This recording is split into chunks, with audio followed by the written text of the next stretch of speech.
The last bit of your story is, of course, your ending, your resolution. And this is the time when you will tie up the loose ends in your story.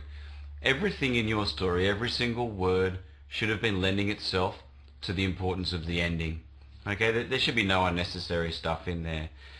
Now, with your ending, you've got a few choices.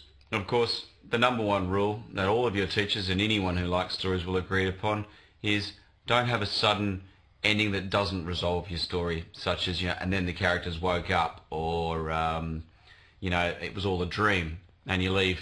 I actually have read a story where, very cleverly written, the people were in a cinema watching a horror film, and then a monster actually came into the cinema and started ripping through the seats and tearing people to pieces. And then they realised it was actually just a movie, and that was the end of the story. So the central character didn't get ripped to pieces. They just realised that they were still in a movie, and that was where it ended. So it left us hanging. We don't want to hang. We might want a few little extra questions that come up at the end, but your main ideas all need to be resolved. Now, your ending shouldn't come out of nowhere. You should already have built us up to this a little bit. A surprise ending is one thing, but even a surprise ending should have had tiny little clues that something like that was going to happen. I called it foreshadowing before, okay? And these little clues will just get us ready. They'll build suspense and have us asking how it's going to end. Now, you've got a choice. You can go with your foreshadowing, or you can go against it. Those clues you gave could be false clues.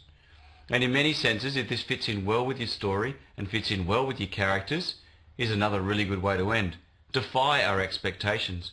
A really good story has us the whole way through the story teetering on the edge of worry, and teetering on the edge of wondering whether it's actually going to work for the character, whatever situation they're stuck in. Is our little friend really going to realise that he's got this funny smell going on, and overcome it?